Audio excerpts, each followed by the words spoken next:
Hola, hoy vamos a explicar cómo se llegó a la conclusión de que el ADN es la molécula portadora de la información genética. Parece una obviedad a día de hoy, porque hasta los niños saben que el ADN porta los genes de los seres vivos, pero hubo un largo camino hasta encontrar y demostrar que el ADN era esa molécula que portaba esa información. Vamos a ver qué caminos se dieron para llegar a tal conclusión. El primer científico que diseñó un experimento para demostrar qué moléculas podían ser portadoras de la información genética fue Robert Griffith en el año 1928.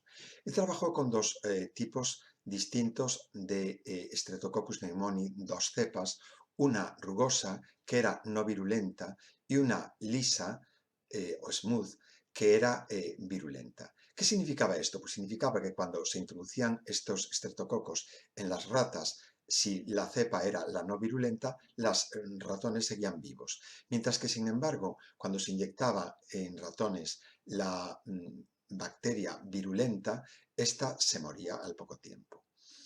Pero el experimento consistió en matar por calor las bacterias virulentas y ver que introducidas en las ratas no las mataba, pero cuando se juntaban las bacterias virulentas, las bacterias lisas, muertas por calor, con las bacterias no virulentas, aquí representadas en azul, algo les pasaba, estas bacterias muertas, a las bacterias no virulentas, que las transformaba en virulentas, algún tipo de material genético, y que de esa manera pues las bacterias no virulentas se convertían en virulentas e inyectadas en las ratas, esta mezcla provocaba la muerte del animal.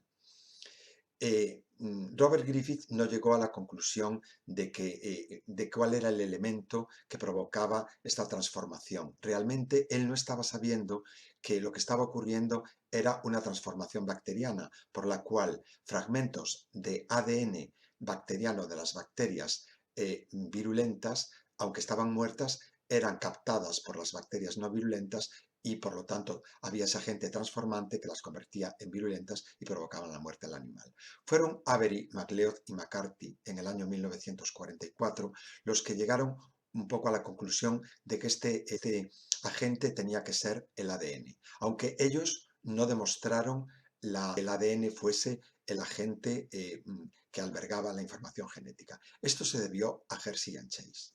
Estos dos investigadores realizaron sus trabajos en el año 1952 y a Hershey le dieron el premio Nobel en el año 1969. Ellos trabajaron con un virus, con un fago, el fago T2, que infecta bacterias y que al infectar las bacterias introduce algún tipo de materiales en el interior de esa bacteria que le permite multiplicarse y por lo tanto provocar la infección bacteriana. Pues bien, ellos diseñaron un experimento elegante, que se llaman así, porque lo que hicieron fue marcar con radioactividad la envoltura proteica, que es el único componente que contiene un virus, la envoltura de proteínas y el ácido nucleico. Al marcar activamente las proteínas y el ácido nucleico en el interior del fago, lo que introdujese ese fago en la bacteria E. coli para poder replicarse sería el albergador de la información genética. Pues bien, en poco tiempo concluyeron y vieron que en el interior de la bacteria lo único que aparecía radioactivo no era la proteína marcada, sino que era el ADN marcado. Con ese ADN radioactivo en el interior de E. coli ya había material suficiente como para que se pudiesen replicar esos virus en el interior de la bacteria y por lo tanto ahí estaba el factor genético que transmitía la herencia de los fagos.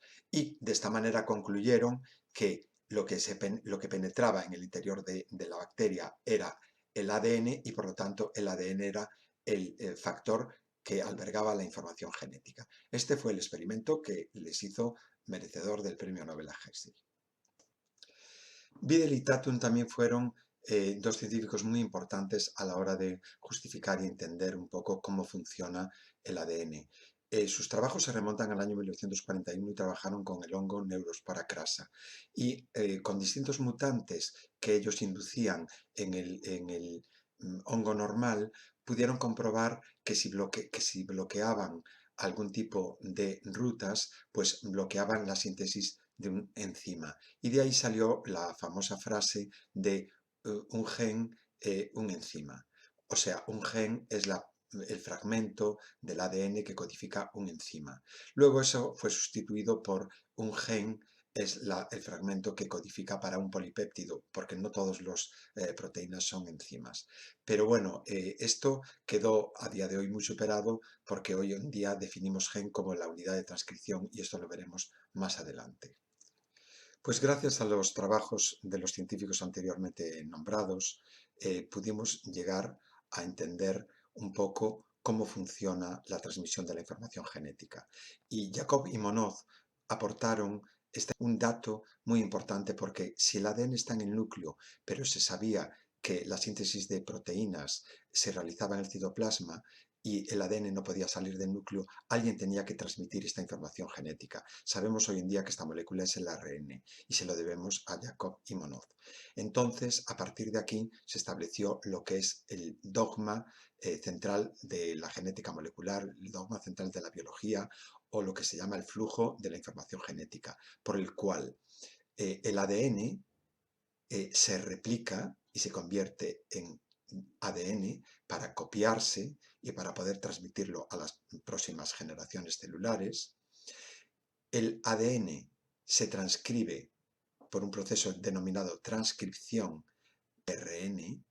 Este ARN sale del interior celular en las eucariotas, en las células eucariotas, esto no ocurre en procariotas, va al citoplasma y en el citoplasma, concretamente en los ribosomas, sufre un proceso que se denomina traducción por el cual se sintetizan proteínas en el citoplasma. Es decir, gracias a la información del ADN del núcleo se sintetizan proteínas en el citoplasma utilizando como intermediaria la molécula del ARN. Lo que pasa es que la aparición de virus con ARN y reverso transcriptasa o transcriptasa inversa hicieron que cambiase un poco el esquema, porque estos virus son capaces de sintetizar, gracias a la reverso transcriptasa, ADN a partir de ARN. Y entonces esto modificó. El esquema de esta manera quedó como sigue. Aquí vemos reflejado el dogma central de la biología y la transmisión, el flujo de la información genética desde el ADN hasta las proteínas. Vamos a desgranarlo un poco. El ADN, por un proceso de replicación, hace copias de sí mismo para poder dividirse las células y podérselo pasar una copia idéntica a sus próximas generaciones. Mediante un proceso de transcripción, el ADN se transcribe y por lo tanto a partir de este ADN se copian hebras de ARN. Este proceso ocurre en el núcleo y este ARN pasará desde el núcleo hasta el citoplasma. En el citoplasma, este ARN, por un proceso denominado traducción justo en los ribosomas, va a hacer que se sinteticen proteínas. Este proceso se denomina traducción y consiste en que la información del ARN se traduce a proteínas en el ribosoma. Y, por último, debido a la aparición de los retrovirus del ARN, por el proceso, gracias mediado por la transcriptasa inversa, por un proceso de transcripción inversa, a partir del ARN se puede sintetizar ADN en estos microorganismos.